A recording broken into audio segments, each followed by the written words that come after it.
things, I'll tell you, Christmas of '44, I cried for Mama. Wow. In cold? Yeah, they were saying it was like one of the coldest winters in Europe's history. Yeah. Yeah. And were you properly dressed for it? No. All we had was, you've seen them overcoats that they had then, which was all right. It's not as best they had, I guess. But overshoes had not been invented, so you had to go with your leather shoes. You only got, and your feet were wet. And in order to keep your feet from freezing, being that I was a country boy, I knew what to do, you know. I'd wrap up things with your feet, and I got the other guys to do that.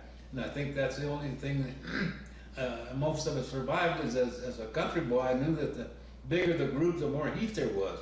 So we'd throw a bunch of them tents together, and I got whoever I could to bunk together in there, but our body heats would help keep the place warm, because you could not build a fire.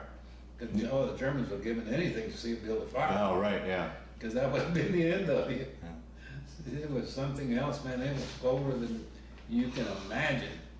And one day we lost a lot of ground there.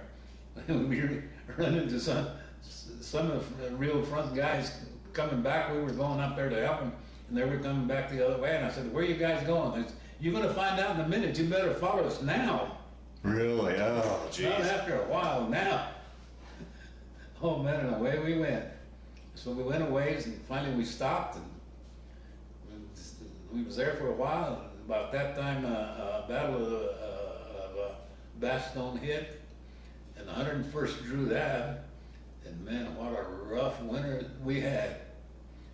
And the Germans would come up in American uniforms, mind you, and they had American dog tags. They were spies, and they were ready, and believe me, them Germans could talk English as well as you could or better, and talk about history. They were up more on history than you and I are, even today. Boy, they were very sharp and very hard to detect. So they'd come in there and mingle with us, and there wasn't too much they could do. But one time we did shoot a bunch of them. You know, they'd come in groups, you know. One time we did shoot some, and we was pretty sure that's what they were, because somebody had seen them someplace else before. He said, "No," he said, "Them cannot be Americans." He said, "They was over there doing this and that." And he said, "It just doesn't." So that's as far as they got, poor guys. I'm sorry for them, but that's the way it is. Yeah, it's war. Yeah, that was war. So we went there, and we had, and then that's about the time the Bulge was full alive, and the Bulge was doing well, I guess, because we sure weren't. We were about to freeze all winter long, man. And that was just, it was pretty near spring before we was able to move out of there. Oh, boy. Because it was, I don't mean to tell you. And you'd see a bunch of bodies out there. The first thing you had to do was go out there and look for guns. You didn't want to leave guns for civilians to come back and shoot you. So we'd go over there and raid the whole bunch of groups over down, you know, and pick up all the guns you could. Then you picked up another souvenir, you know, like their medals that they had or something like that. But the guns was what we were after. But we never could sleep in a building.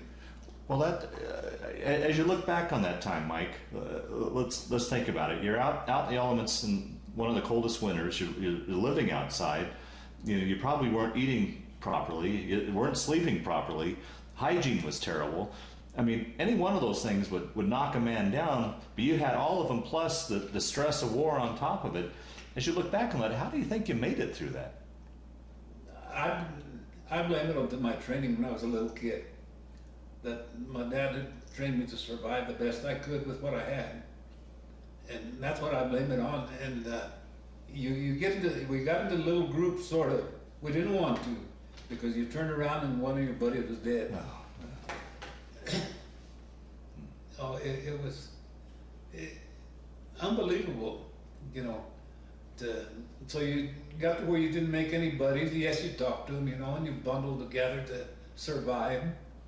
But you didn't try to make good friends with him, because, hey, next thing you know, he'd be laying there dead.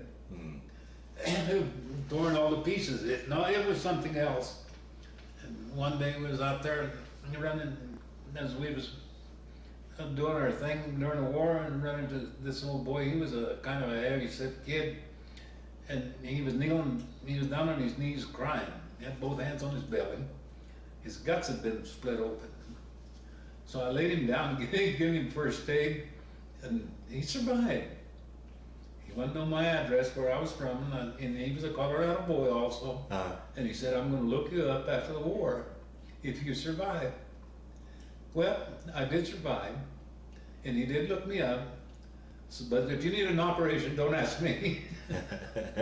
just because I got him together, I laid him down and first aid him, and called the medics for him and told him not to move. And I guess he didn't move. I marked him, as a wounded body, and they come up and took care of him. It was something else, and then we went. Flights were way behind schedule because the planes couldn't drop it, and they couldn't truck it in, and we had one heck of a time getting supplies. We were lucky to win that war, fortunate. How we won it, I do not know, because you didn't have no ammunition, you had no grub, and clothing, you had what you had on. And we had a little old tent, we hung on to the tent pretty tight, to our tents, because that way you could sleep at night, halfway warm, because a lot of bodies make a lot of heat. Jeez. You'd be amazed how much heat a body would put out. And that's the only way we survived. No, it was something else. And naturally, you could not look for a German out there to steal some of his clothing off to keep warm, because then your buddies would shoot you.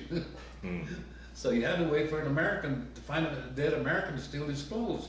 Well, not his clothes, but his blankets and stuff, in order for us to survive. No, it was something else, man. It was unbelievable what we had to go through.